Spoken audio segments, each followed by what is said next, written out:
Fight fans, buckle up. The UFC lightweight division is set for one of its most chaotic showdowns, and this time, the spotlight isn't on Las Vegas or Madison Square Garden. On November 22nd, the Octagon lands in Qatar with a headliner that already has fight fans buzzing: Arman Tsarukyan versus Dan Hooker. This isn't just a fight, it's a grudge match. Hooker has repeatedly called Tsarukyan overhyped, saying the young contender hasn't beaten enough elite strikers to deserve his hype. In true Arman fashion, he fired back, branding Hooker a gatekeeper, a guy who exists to test prospects before they climb into title contention. The trash talk hasn't stopped.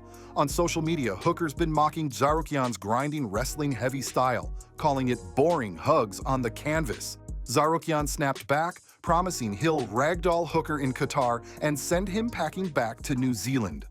Neither man is backing down, and with the UFC leaning into the drama, this has all the makings of a fight night classic. Stylistically, this is pressure versus grit. Tsarukyan brings suffocating wrestling, relentless pace, and the cardio of a machine.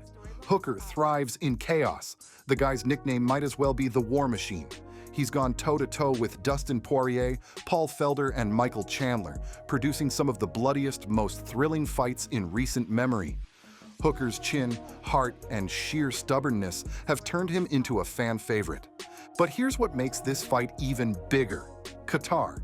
The UFC is planting its flag in the Middle East once again, and this is more than just an event, it's a showcase. For Tsarukyan, it's a chance to shine on an international stage and solidify himself as a future title contender. For Hooker, it's survival. Lose here, and the gatekeeper tag might stick forever. Win, and he spoils the rise of one of the division's brightest prospects.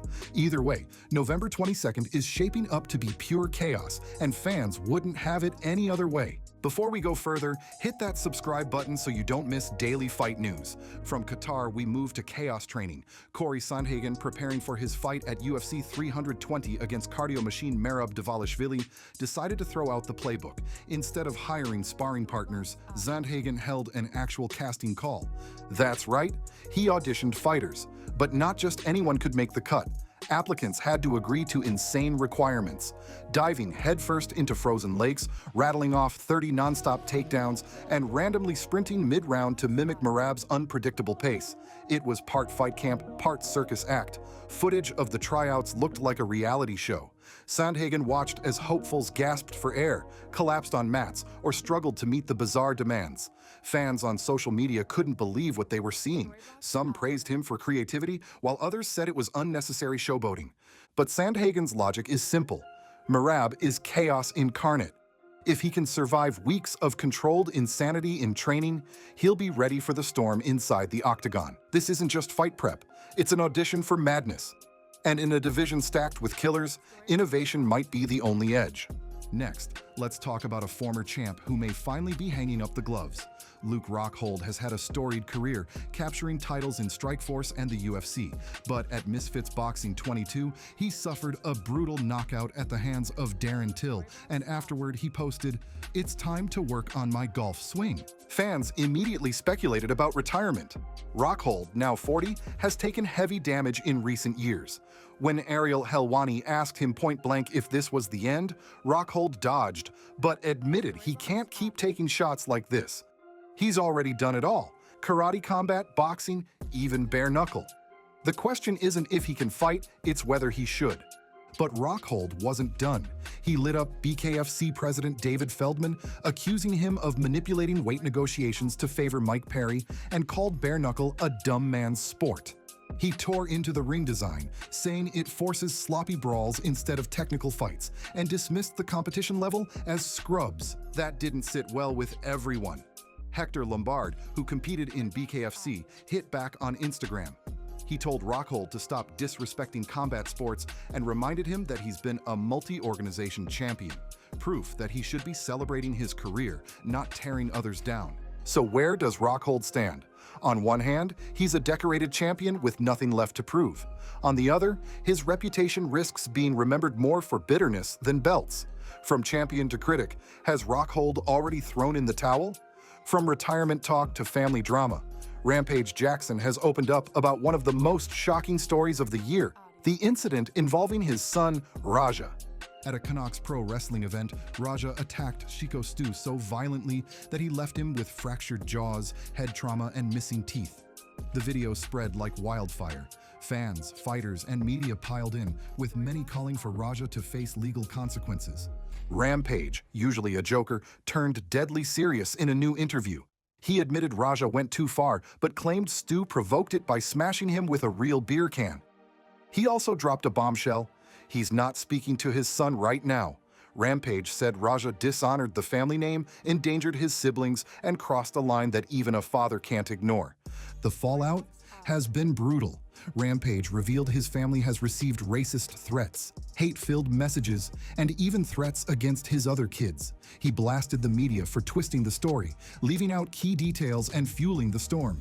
The MMA world is divided. Kevin Lee demanded Raja face charges. Josh Thompson predicted jail time.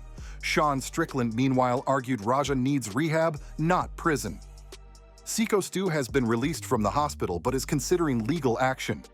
For Rampage, this is more than a fight scandal. It's a family crisis. Torn between loyalty and disappointment, he's fighting a battle that no octagon can contain. Next up, a story of redemption. Nickal came into the UFC with the hype of a future champion.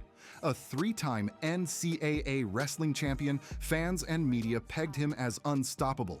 But then came his first professional loss, and the hype train screeched to a halt. Nickal isn't running from it. He's booked for UFC 322 in New York, where he'll face five-time IBJJF world champion Ralph Feuer. For fans, this matchup is a grappler's dream. Nickal's wrestling is elite, but Feuer's jiu-jitsu is world-class. On paper, it's the kind of stylistic clash that either rebuilds Nickal's hype or buries it. Nickal has been vocal. This fight is personal. He wants to prove the loss was just a speed bump. He wants to show he's more than hype, that he can adapt, learn, and evolve. For him, UFC 322 isn't just another fight card, it's redemption night. The question is, can he rise again? Or will Feuer's submissions hand him another crushing setback? Fans will be watching closely because this fight could redefine Nickал's future in the sport. And of course, it wouldn't be fight news without a little trolling from Paulo Costa. Costa has accepted a fight with Shara Bullet in Qatar, but instead of quietly preparing, he did what he always does, lit up social media. He mocked Shara's appearance, dropped memes, and told fans to keep one eye open. Fans are divided. Some find him hilarious, others think he's disrespectful. But here's the truth. Costa thrives on attention. He doesn't just fight opponents, he fights the internet. For Costa, this isn't just a fight, it's a stage. He knows his trolling gets clicks, trends on Twitter, and builds hype faster than any press conference. Whether you love him or hate him, Costa's trolling game might just be stronger than his jab. Finally, let's talk dollars. The UFC's $375 million antitrust settlement has started paying out, and the numbers are staggering. According to filings, the average payout is $231,000, the median is $86,000, and the lowest checks are still in the five figures.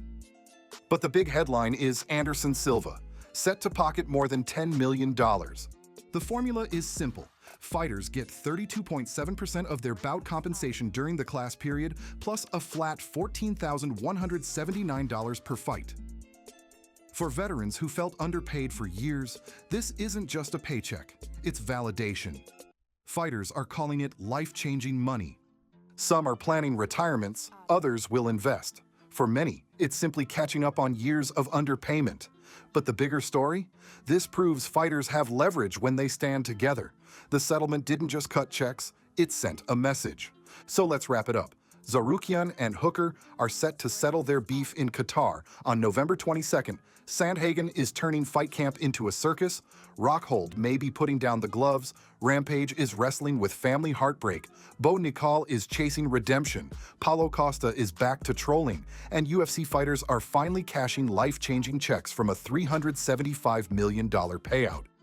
If you made it this far, don't forget to like this video, subscribe to the channel, and hit the bell so you never miss a daily dose of fight news. Which story shocked you most? The Qatar grudge match, Rampage's family drama, or the millions going to fighters? Drop your thoughts in the comments below. Thanks for watching, fight fans. Until next time, stay sharp, stay ready. Sharp.